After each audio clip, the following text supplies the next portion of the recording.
everybody, it's Dave here, and we're at the 2-minute warning, and we're getting ready to watch the last of the show. I'm going to turn down the commercials so nobody hears it, and I'm waiting on Justin Day to join me.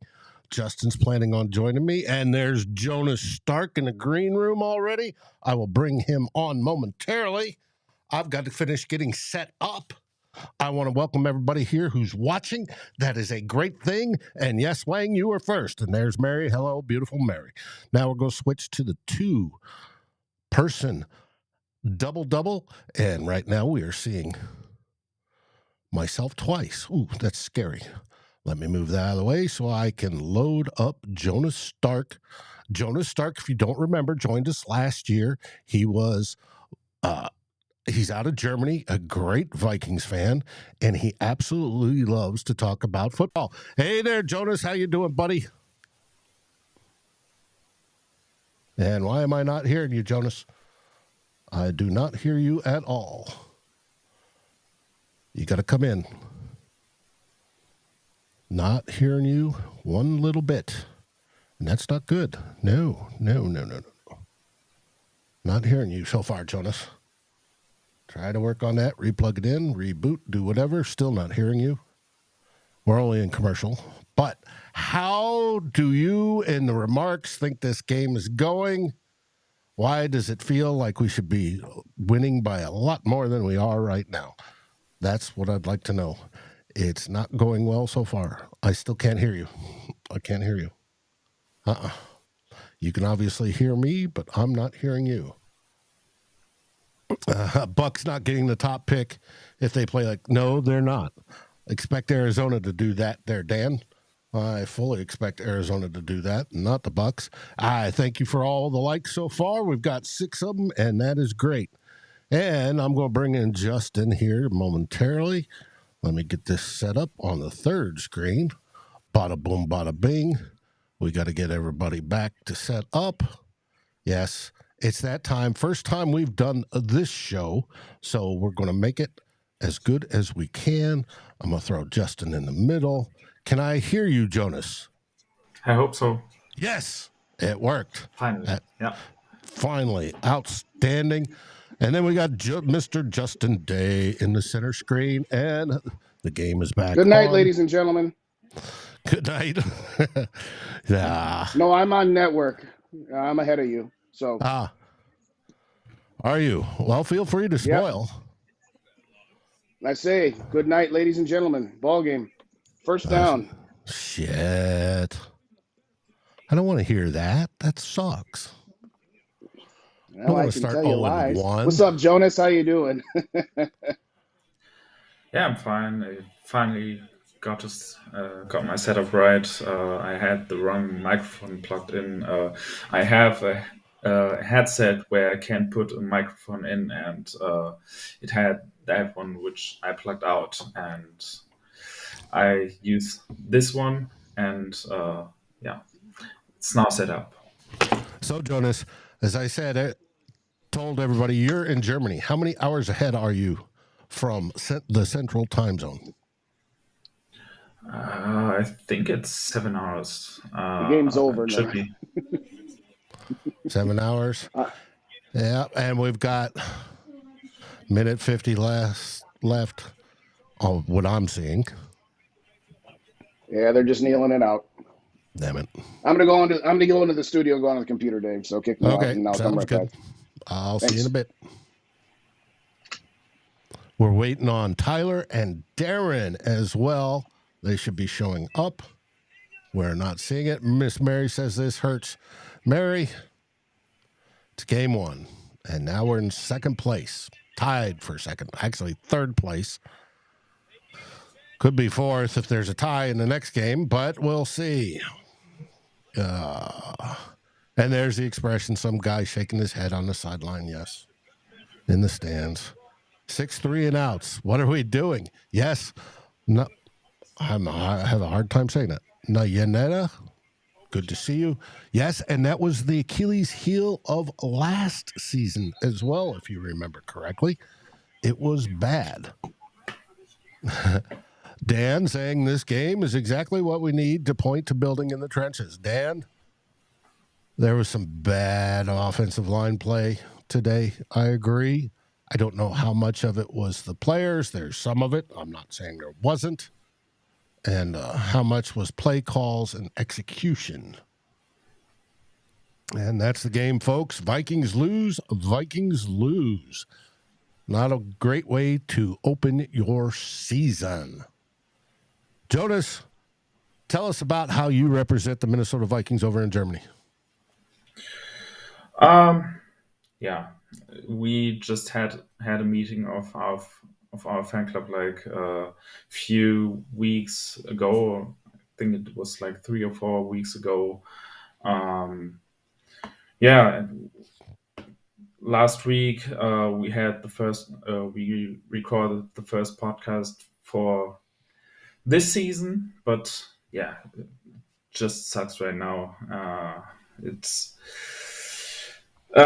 a really bad way to start the season, and for once, it's absolutely unnecessary. They absolutely should have won this game. They dominated the first half for most of the time and just turned the ball over. And in the worst moments they could choose. And now you're gonna play the Eagles in a short week, the Chargers the week afterwards. Those are going to be very tough games. So you might there is a reasonable chance that you might go into the Panthers game on the road 0-3, and then you have the Chiefs coming up after that. So tough start, and it's really going to be interesting how things going to shake out if they start badly, and how the Vikings are going to approach things, because yeah, it could be very interesting how that shakes out. Could be a wild trade deadline. But it's only week 1. That's what I was telling people after Detroit won on Thursday night. It's only week 1. Aaron, you're giving the team an F, I see. Justin, what were your overall impressions today? Disgusting. Pathetic, particularly on offense. The defense did enough today. Did they look perfect? No. But they're not going to. They're not the Zim Reaper defense. If you tell me going into this game, your defense is going to give up 20 points, 3 of them are going to be off a turnover where you hold them to a 3 and out because they're already in field goal range. 4 of them are going to be because you had a special teams gaffe, which took a converted field goal and give the team a first down, which they convert to a touchdown. Yes, the defense is allowed to go out and make another stop, but realistically, 20 points, ostensibly 13 that you could really say they're responsible for. The defense did its job. The offense didn't. The offense did what it always has in both the Kevin O'Connell and, with all due respect, the Kirk Cousins era. They at times look unstoppable and at times shoot themselves in the foot. I'm not here to say that, it's funny. I did a halftime short where it's just like, you had almost 300 yards of offense in the first half. You had 19 minutes to 11 in time of possession. You had 11 first downs to 4. And the game's tied at 10 because you had 3 turnovers. Now, the first one is completely on Ed Ingram. That's not on the backup center quarterback exchange, so I don't want to hear that. That was totally on Ed Ingram. What? The fumble on the center exchange? Yeah. Ed Ingram was pulling. But he still swiped his arm up, and he's the one who knocked the ball out of Kirk's hands. I get it. Kirk still has to secure it. That's true. He's got to secure it, get out of the way. And Kirk knows the play. Kirk knows what Ed's doing. So Kirk knows he has to get out of the way quickly. Yeah. I'm sorry. When a guard is tended to pull, you've got to give him room to pull. He can't sit there and hold up for you to complete the snap. Now, my question is, was the snap a fraction of a second late because we had Schlottman in there, and Ed went on the snap, and Kirk was still waiting for the football? We won't find out until I get to look at the All-22 and dissect that. But I'm not necessarily saying that's on Ed. Yes, he hit the ball as he pulled in front. But like I said, Kirk Cousins knew the play, knew that he was going to be pulling. So he needed to get the ball and get out of there quick. That obviously didn't happen fast enough. Either the play's a bad call and execution, they need to throw it out of the playbook because there's not enough time for Kirk to get out of the way, or the snap was late, or something along those lines. I can't put that on Ed. Like I said, I played every position on the line. If I'm going to pull and I'm running in front of you, that's your deal to get out of the way. He didn't run into Kirk. He was still on the butt of Schlottman when he pulled. He didn't drop back into the backfield and hit him that way. That, to me, was not Ed. But there was a ton of Ed getting beat this game. And at one play, he got just manhandled.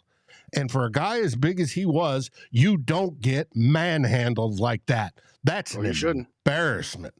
Everything about this offense was embarrassing. Other than Jefferson. But it's just there was a lot of blitzes where they were outnumbered. Now, offensive lines have ways to block that if they're outnumbered. But neither Schlottman or Kirk called the proper protections on those. And nobody executed. So it was frustrating. Absolutely frustrating. The thing that to finish the I'll go ahead. You go ahead. The thing that frustrates me a lot is that picking up and countering those blitzes has been a huge Achilles heel last year, and now I get it. They didn't practice against the blitz-heavy defense, so you usually struggle against the things that you don't really see in practice, although of course they had to simulate it, but I get that. But now they had training camp against a very blitz-heavy defensive coordinator who sent hell after them, and they still don't have solutions to counter those blitzes besides screens. And at some point, your opponents are going to know that screens are the only thing you have to counter this, and that's how you get stuff like Hawkinson being blown up 4 yards in the backfield, because they just know what you're doing, and they know that it's the only thing you can do when you send the house at them. And I thought that after an off-season practicing against a Brian Flores defense, you should have had some solutions to counter that. Any way to establish a quick passing game which is not just screens. It's not that hard. There are ways to counter that, and we saw those ways from the Buccaneers. They did it. They knew how to counter it. They adjusted after the halftime, and the Vikings again didn't find solutions to a problem that they had last season. I'm going to switch screens, and we're going to reload everybody again. Hold on. And you get 4 of me. Isn't that gorgeous? I love it. It's always 4 of Dave when he's switching stuff up. It's like, hey, more Dave me. Builds it up. That's why. It's simple. Okay, I'm going to put Tyler in the Darren spot. And we're going to have Justin over here in his spot. And I'm going to switch names real quick. Tyler Forness now joins us, the great Tyler. Tyler, tell us how things are in your world at the moment. Tyler, can you hear me? And Tyler's having microphone problems, trying to figure it out. This is a professional setup. We've worked this numerous times. And there, I heard something from Tyler. But can Tyler hear us? I don't think so. I think he isn't hearing us. No, I'm pretty sure he's not. But that's okay. There we go. There we go. Hey. Impressions there, buddy. What do you think? Look, this is a good football team. And at the end of the day, the mistakes killed us. And there's really no way around it. When the defense needed to get a stop at the end, they couldn't. And honestly, I think they just got beat up by that Buccaneers offensive line, just continuing to run the ball, even though it wasn't effective early, became more and more effective as the game went on. And it's just frustrating because those mistakes were a 17-point swing. What's hilarious is Jay Ward's going to get the blame for that offsides, but Josh Metellus is more offsides than Jay Ward. So not a great look when you have two guys on the outside that were off, and that cost the Vikings 4 points. And then you have the Ed Ingram fumble. I don't know what the deal is, but he is pulling and accidentally knocks it out of Kirk's hands. That's just frustrating. I don't know if we can actually equate it to anything other than just stupid, dumb luck, but that hurt. And then the Kirk interception, he hesitates to throw the ball to Osborne. And by that hesitation, he throws it behind. And that you can blame Osborne a little bit for it. He deserves partial blame because he has it and allows it to get ripped from him. But as Kirk Cousins, you got to be more confident in that throw. It's an open window. It's not like, oh, he's covered. It looked fine. I'll get some confirmation on the all 22 once I get it. But you can't make those kind of mistakes and expect to win the football game. And at the end, Cousins and offense had a chance, and they went 3-and-out. And incredibly frustrating that they end up going 3-and-out there. Inexcusable. You have to clean those mistakes up. And in week one, you expect some of it because it's week one. And this offense and defense hasn't exactly gotten to play much at all, but just frustrating. And the annoying part is all we're going to hear from people is that the Vikings regress in 1-score games. There's going to be no context. They're not going to talk about what the performance looked like. It's only going to be, they regressed in 1-score games. Well, why? If you don't contextualize it, I don't care. And to me, that's going to be the most annoying talking point coming out of this game, because this is one the Vikings should have had. And now they got to learn from it. And they've got Philly in 4 days. Mm-hmm. They at least have a quick turnaround to get the taste out of their mouth. And by the way, are we going to have all of our starters on our offensive line, which is weak enough as it is? Probably not. If you're going to miss one, Bradbury to Schlottman's probably the best of the bunch. Darisaw returned. He looked fine. And it looked like just a minor ankle sprain. And hell, that happens. So the fact that he came back, and when Udo was in, he looked good too. So I think we'll be okay there. But man, it's not a great way to start the year. That you could realistically now see 0-3 because the Chargers are in 2 weeks, and that is not going to be an easy football game. No. The only advantage they have over the Chargers is that they'll be coming off of a mini bye. Philadelphia is pack a lunch at best. if we're being honest with ourselves, it's not that they can't win. You know, if they somehow pull a miracle and win in Philly and they're 1-1 after 2 weeks, well, it wouldn't have been the way we foresaw it, but it would have been what we foresaw. And they have that opportunity, but it's going to be an uphill climb. And circling back, again, almost 300 yards in the first half with 3 turnovers, absolutely kills you. And like you said, Tyler, Kirk was a touch late on that pass to Osborne. I mean, he still got his hands on it. It was still a great play by the defender, but at the same time, he was had an opportunity to do that only because he was a touch late on the ball. And I get he didn't see Antoine Winfield Jr. coming off the edge, and that's a tough play. But at some point, too, Kirk did a lot better job last year of not fumbling when he got blindsided as he had in previous years. And today, you talk about all we're going to hear is the regression of this team in 1-score games. Another one that will be somewhat of a talking point, but will probably get overblown is, there were times Kirk looked like Kirk in the Zimmer era and not last year. Hesitant, just a touch off. I mean, 3rd and 7, and he had perfect protection, and he airmails KJ Osborne because, he was in his head. Yeah, I mean, that's what it looked like to me. What do you guys think? And he's just moving forward momentum. And when you're doing that, you don't necessarily have your feet, hips, and upper body completely synced. And he just missed high. Everybody does that. We saw Baker Mayfield do that kind of similar thing twice earlier in this game. It just sucks. This This Vikings team is obviously better than this Buccaneers team. And the only thing that changed the game, and it almost always happens, turnovers. You can't make those mistakes. You can't have an offsides that costs you 4 points. And the Vikings would have had a 1-point lead theoretically there. You can't have those things happen and expect to win in this league. Like this Buccaneers team, we talked about it on Wednesday on the Real Forno show. This Buccaneers team was a lot better than people were giving them credit for. They have dudes. They have a lot of talent on that defense, a really good secondary, an excellent front four, and 2 linebackers that people consider in the top 5 in the NFL.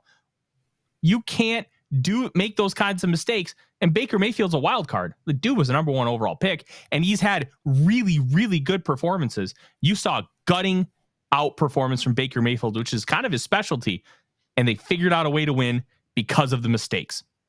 If the Vikings are going to figure it out moving forward, you got to eliminate those mistakes. You just can't have it happen. Like that strip sack, very frustrating. Excellent blitz design by Todd Bowles. And then you have Kirk. He's in the process of cocking to throw when he gets hit. So it's not like he's just holding the football. He's moving it, trying to throw. Makes it much easier to come out. Overall, just frustrating. They're like, you can't lose this kind of game. You just can't. And the uphill climb begins now. It's freaking brutal. I'm going to mark that down for a title for the Real Forno show. The uphill climb starts now. Oh, I thought you were going to say freaking frustrating. Well, I could do that one too, but what did you guys think on that Antoine Winfield blitz play? Because I texted Dave, about, hey, you think maybe we can get Reisner in here now? And he's like, well, Reisner wouldn't have mattered on that blitz. The one part, and I will encourage you to look at this, Dave, when you look at the All-22, it appeared to me that C.J. Ham felt the need to assist Ed Ingram. In hindsight, Ed ultimately did manage to contain his guy, but you don't know that in that split-second moment where I felt that... I'm going to interrupt you, Justin. It wasn't Ed Ingram's guy. There was another blitzer. So CJ Right, Ham it had was 6-on-7. Oh, was it? Okay, I didn't see that one. What he was supposed to. He took the guy with the shortest path to the quarterback, and that's why it was a clever blitz design, because Winfield had a wide open path, and because it's front side, Kirk Cousins is looking backside. He still needs to be able to sense that, and that's something that's expected of a capable starting quarterback, and that's a lower bar than what Kirk Cousins is. You have to expect that. And I mean, it's the NFL. That kind of stuff happens. When you have an elite defensive mind like Todd Bowles, he has his flaws, but boom. And then 24 rushing yards. That's it. 24 That's yards another on the narrative. That's another one we'll hear. Well, we shouldn't have got rid of Dalvin Cook. Anybody who says that, it doesn't know what they're talking about. Like, of course, Dalvin Cook would not have. Honestly, I think Cook would have had a worse performance than Madison, because Madison was getting hit and then he was getting 3 yards afterwards. And there's a lot of things to fix here, but this is a passing football team that's pretty dang good at it, and you got to be able to fix those little things. I didn't realize that we had that few of yards. I got a message that it looks like Chandler should be the starting running back. And I'm like, well, wait a minute. I like Madison's effort on a lot of those things, and especially on that touchdown of his. Chandler had 3 carries for 0 yards today. It's too early to say that. I agree. But it's Aaron, not fooled by our screens. What was with all the screens today? Justin, any idea? I think the oldest adage in the book is the screen pass is designed to slow down the pass rush. And that was true in the 80s and the 90s before screens became a very heavy part of the pass-happy offenses, where nowadays they're so integrated that it doesn't fool people anymore. And by the way, talking about ripping up a play and throwing it out of the play, but for the love of God, stop throwing tight end screens. They do not work. Until you figure out how to get them to work, stop doing them. I mean, that last drive the Vikings had the ball was very reminiscent to the second to last drive they had against the Giants, where they went 3 and out. The difference is that this time the defense couldn't get off the field to give him one more shot. But again, to Tyler's point about them being very good at passing, they are, but then there's times where they just get in their own way. I mean, Justin Jefferson had 2 catches for 12 yards in the second half after going 7 for 138. Did he have more than 2 targets? Because if he did, it was 3 at the most. Because he had a total of 12, and I think he had 7 or 8, maybe 9 in the first half. All I'm saying is, where was Justin Jefferson? I know we didn't have very many possessions in the second half. I get that. But seriously, where did JJ go? I don't know if it's where JJ went. It's where Kirk was throwing to. And you got to remember, it all starts with Kirk. Now, if he's looking downfield and thinks, well, I better go short and dump it off to Hawkinson, then he dumps it off to Hawkinson without bothering to think, well, will JJ get open or will Addison get open? Now, speaking of Addison, Jonas, what did you think of the young rookie, Jordan Addison? I think the performance was as good as we can expect. Like 60 yards and a touchdown. It's a good performance. He had that long touchdown that I thought would swing the momentum to us enough to break away, because at that point the Vikings had been moving the ball all over the Buccaneers, and now they finally scored. They finally didn't lose the ball, and I was like, okay, now we're moving. And then obviously the Vikings blew that. But yeah, I think he did what we expected him to do. I think, he shows that he's really good at separating. I think he will be a very good weapon on third downs and in the red zone, because it's just his thing that he separates one-on-one, and on those money downs, every defense will throw everything at Jefferson, and Addison will see those one-on-ones, and we saw it today, and it's gonna get exposed, and he's gonna feast on them. And we saw it later on that 3rd and I think 14, which he converted, and yeah, that's what we want from him. That's why he was drafted, and he showed just that. Gotcha. I like this play. Tyler, what did you think? Good player. I think he's gonna. I saw like some little nuances that I want to see improved, and you're gonna expect that from a rookie. Like he's that out route where Carlton Davis was able to kind of jump it. I'd like to see that be a little bit more flat. And the ball placement wasn't phenomenal from Cousins. It wasn't bad, but if he gets that a foot farther out, that's a catch and not a pass batted down. And those margins are so slim in this league. You need to be able to hit those kind of benchmarks. I think when I watched the All-22, I don't think Addison made it as flat as he could have. So when you're making that route, like if you stop right on the line, you got to be able to cut and have like a 90-degree angle. And if you don't run that flat, and if you round it off, that can make things a lot easier for the defensive back. It gives him a clear path to jump it. Really frustrating. It kind of is what it is, and you don't necessarily like he's a rookie. He's going to figure it out. But over the course of the entire game, it adds up, and those mistakes compound. And all of a sudden, here we are. The Vikings are now 0-1 in a game that we kind of had marked off as a win. I didn't think it'd be an easy win, but I thought they would get it. And Vegas Sharps must have known something, because it started as a 6-point spread early on. It finished at 4, meaning there was a lot of action coming on the Bucs. Sharps were right, and that's why Vegas it's that's why there's a lot of tall buildings out there. I'm just frustrated. Yeah, you and everybody else. Now, you'll get. There's going to be a lot of storylines this week. One is Kirk Cousins washed. Is he too old? Oh, anybody who says that's a moron. How is he washed? Go that far. How can you watch that performance to say he's washed? There were mistakes. Washed. That shouldn't cross your mind watching this performance. Not at all. Okay. I actually think that he kind of looked in some cases like the younger Kirk Cousins, because he made some mistakes that we thought he had at least kind of ironed out, and we saw them again. So if anything, he kind of reverted back to his younger self, and no, he's not washed. Like when a QB is washed, you can see that by kind of his arm strength falling off, and his physical talent. And really, there was no indication that Kirk's arm is somehow falling off, or I don't know. No, he's not washed at all.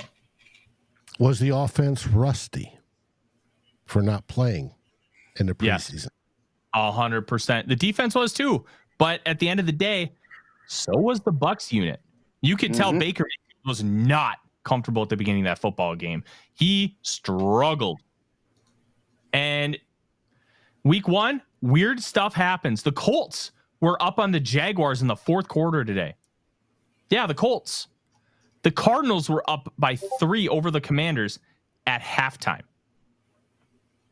It's week 1. Weird things happen. The Vikings need to figure it out. And you had your game. Now you have the Eagles in 4 days. Go in there and win and figure it out. It's going to be hard, but it's a winnable football game. Thing is, I would disagree on the notion that they were rusty because they didn't play in preseason. We saw it last year, and they had like the best offensive performance last year when they came out after not playing in the preseason. And I think the problem I saw today were more, like I said, mistakes they made last year and just didn't iron out to this point. And yeah, in a lot of cases, they beat themselves in the same ways they were beating themselves last year, and they got to figure that out. It's not because they didn't play a preseason. They had all training camp to figure those things out. Gotcha. Now, there's a lot of people in the chat that are complaining about the offensive line play. The offensive line is what it is. Are they going to fix it between now and Thursday? Oh, I mean, it's hard to fix the kind of issues that they have in 4 days when they've had the same issues for a while and haven't fixed them. Now, Tampa Bay's defense is a solid defense, and obviously Villa Veda is a monster. But as scary as this thought is, you're stepping up in class in defense next week on Thursday. So are we? Oh, I think Philly's front seven is better than Tampa's front seven. I would say maybe the secondary isn't as good. I'll give you that, but the front seven. But we were talking offensive line, so that's where I was going with that. But either way, regardless, it doesn't look like it's going to be able to get fixed in 4 days because it hasn't gotten fixed in how many years. The thing is, the Buccaneers got a lot of pressure by blitzing well. The Eagles are going to get just that amount of pressure by rushing 4, and that's gonna hurt. That's gonna hurt a lot because they can just drop 7 and still get that same amount of pressure on Kirk Cousins, because our interior offensive line is not going to be able to block that. Not this defensive line. They just aren't good enough for that, and I expect Schlotman to be in there again, because the thing that concerns me a lot is the fact that Bradbury went out with a back issue, which bothered him at the end of last season, and now he's gotten back in the game, and it lasted like one quarter or something until it broke. Until it was there again, and I'm not sure if they will be able to fix that very soon, especially if it's related. Gotcha. I agree. Is there any? I didn't think the offensive line was bad today. And maybe when I check out the L22, I'll change my mind. But the running game was not there for schematic purposes. It just, nothing was there. But I thought pass blocking was overall pretty good. Kirk Cousins was pressured a decent amount, but it wasn't like the strip sack wasn't on the offensive line at all. It was a great blitz design. That's more on Kirk Cousins. And I thought they played pretty well. They gave him time to throw. He was able to maneuver the pocket. And like, look, it's not a strength of the team, but to me, it didn't come off as a major weakness. And I think that's a massive win. Yeah, like I said, I think the Buccaneers mostly got pressure due to their blitzing, and that's going to happen. And then you got to deal with it and have solutions for it. And the Vikings don't. It's just that simple. And Well, at does some that point, come you down to can't. O-line coaching? No, it's not necessarily on the offensive line, not even on the unit at all, because at some point you're gonna have to have designs for that. You're not going to be able to pick up every blitz. You have to be able to counter it in different ways. You have to be able to get the ball out quickly and not only on screen plays. You have to have a regular short and quick passing game. That's what you need to do. And I don't know if it's by design. I don't know if Kirk Cousins just hasn't been good finding his hot routes and delivering it quickly to those hot routes. I don't know what the issue is there right now, but they got to figure it out, because it held them back last year all season, and we saw it again. It just can't happen that those same issues resurface all the time, and at some point you just can just put it on the offensive line. You're going to have to deal with pressure when you are going to be blitzed. It happens. Should Kirk get out the ball quicker? I'm curious to what that time will end up being. How quickly he got released the ball. One of the biggest issues with the Vikings offensive line last year was the fact that some of these route concepts were too far downfield and they were too long to develop. And when you have a weaker interior offensive line and you see some of those things, you need to cut down on those route concepts, and a switch to more of Shanahan inspired offense, which I'll be honest, we didn't see much of today.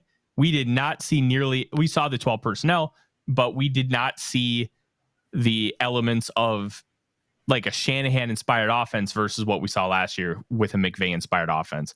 And to me, that was a little surprising, but you got to figure that out. And if you obviously want to throw the ball down the field, and the 10 to 19 yard window is where you can dominate and really make an impact.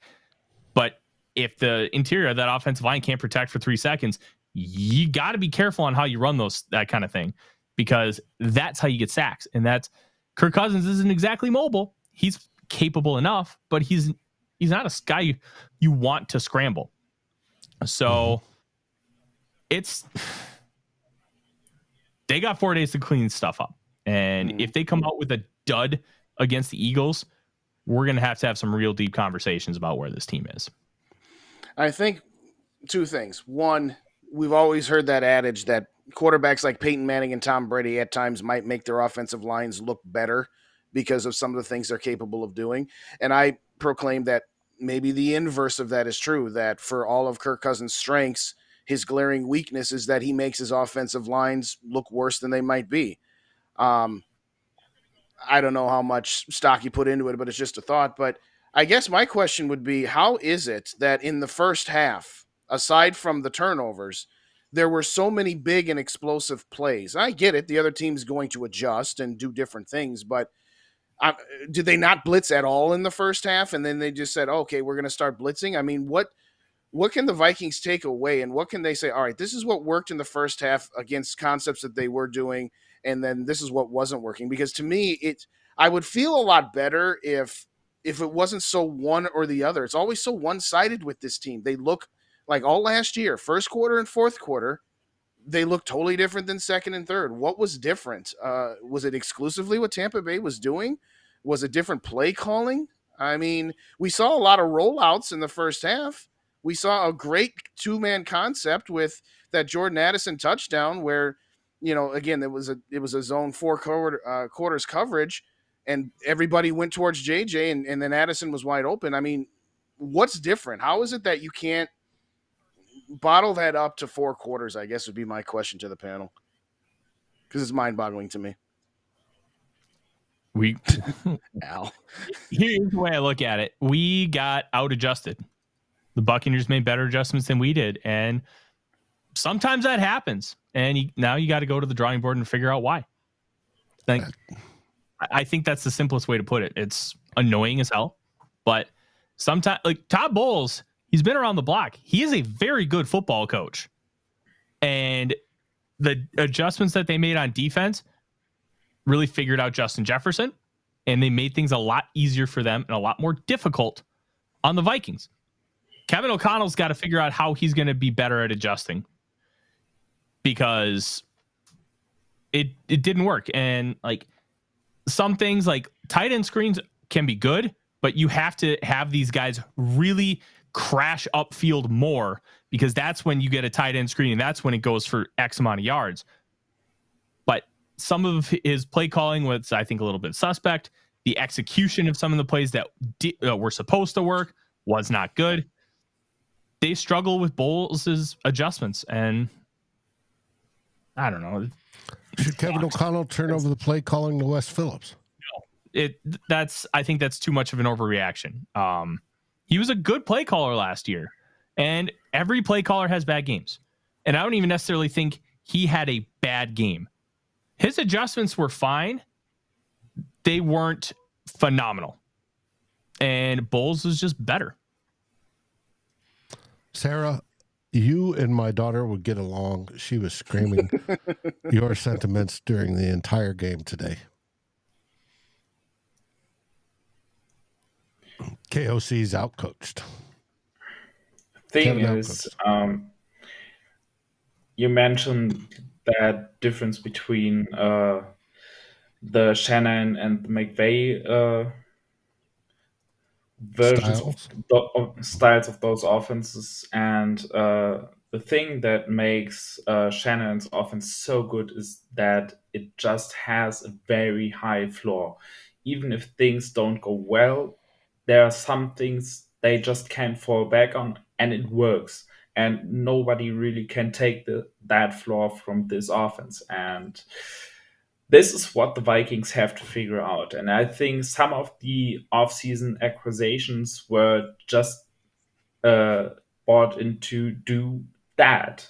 That's what they wanted to get. And it's really frustrating that once again you see very high highs, but you again don't see that floor. The Vikings have to find solutions to establish that floor where they can fall back on when they can be explosive at some point. They can't just throw over everybody, get 450 yards and just throw it down the field on every play. It's not going to work. They have to figure out how to get this offense more consistent and get this offense moving once you don't have those explosives. They only move the ball when they have those explosives. It's the only drive that was different was that touchdown drive in the second half, but it's not enough. It's just not enough. Gotcha. Hey, Kirk had a decent day. He was 33 for 44, 344 yards to 102 rating, 102.8. The mistakes. Now, it was mistakes.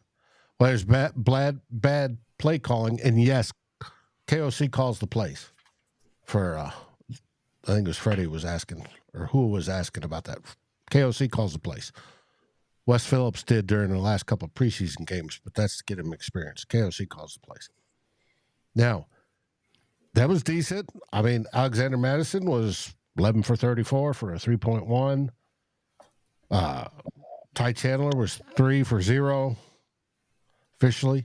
Justin Jefferson had 150 yards, so he's on his track to get 2,000. Go, JJ. Jordan Addison had 61 yards on 4 catches. Good for Jordan Addison. TJ had 8 catches for 35 and with only a 4.4 average. Why? Because most of them were freaking screens. There was some frustrating stuff today. 2 turnovers credited to Cousins, 2 fumbles, I should say, credited to him. It's just today was frustrating. Hopefully they figure it out. And as I said earlier in the week, I hope they steal one out of the top 4 teams and steal a win. Let that be this Thursday against the Eagles, please. Well, they're right now steamrolling the Patriots, so they seem to be off to a good start. The Patriots? We don't play the Patriots. The Patriots playing the Eagles. Oh, gotcha. And they are getting smashed right now. Gotcha. Patriots are getting smashed round, so it's going to be tough. It's going to be very tough on Thursday. Yeah, well, I'll say this, and then I got to go because I have a lot of post-game stuff to do. We're gonna have a lot more tomorrow night on the Real Forno Show. This is a very frustrating loss, but one that can be overcome and you can learn from to be better moving forward. That's all I got. Have a great day, guys. See you, Tyler, and I will talk to you in the morning as we discuss what we're going to have on tomorrow night. Yes, sir. Jonas, you got your last words, buddy? Yeah, it's frustrating right now, but I actually think that there was a lot of good today that we saw, and even though this game was kind of circled in as a win because of the tough games they have had, there is stuff they can build on. And like I said earlier, it's going to be really interesting if things go downwards. And I'm kind of curious to see where it goes. And I think no matter how it goes, I think they're pretty well set up for the future, but this season might not be pretty. Understatement, buddy, understatement. Justin, any last words? Well, I think it's a fitting end that the Packers just scored a touchdown to go up 6-0 over the Bears right as we're closing out this show. I will be live on my channel at 8 p.m. Central with Rap, who was at the game, along with a cast of thousands in the Vikings Land group of creators. I will be really interested to hear his thoughts, particularly on Kirk Cousins, but as the game itself. I'll also be on tomorrow night at 8 Central Time. PM for SKOL for Days, and I'll be doing this all over again. Have some time to digest this pathetic performance, if you ask me. And again, I know that it just a lot of things, a lot of self-inflicted, but this was one of those games you marked down as a win. And now you got to find one that you had marked down as a loss just to get to even. Like you said, Dave, you were hoping to steal one because stealing one on top of getting the ones you had anticipated wins puts you in a better position and gives you a margin for error. You just lost a lot of your margin for error. It's not over. The season isn't done. No, we're not going into tank mode, which is ridiculous too. A couple of tweets I say, hey, just tank. It's like, dude, it's 1 week. But not the best start you could have hoped for. Vikings fans. Oh, absolutely. Phil Mackey had a great tweet. We heard it after Thursday night. Yeah. One of the things I really missed, the nothing is ever Kirk Cousins' fault section of Vikings Twitter or Vikings Nation. Okay, let me just wrap by saying this. No, not everything was Kirk's fault, but once again, for the 87th time that I've said it, just because it's not all his fault doesn't mean that he doesn't take a portion of it either. But there's a lot of fault to go around today. We'll just leave it at that. And I agree. I want to thank everybody that joined us. Appreciate you being in the remarks. Go enjoy the rest of your Sunday. If that means the Bears and the Packers tie, That's my dream. We'll find out. But anyways, go enjoy. And thanks again for joining us. And tomorrow night we have The Real Forno at 6 o'clock Central live on this same channel. Be there. And what do we say? SKOL in the next episode. SKOL Vikings. Thanks for watching. Please like, subscribe, and ring the bell. And share this episode with your friends and even your enemies. We'd love it. Thanks for watching Vikings First and SKOL. We are part of the Fans First Sports Network, and we appreciate each and every one of you. SKOL.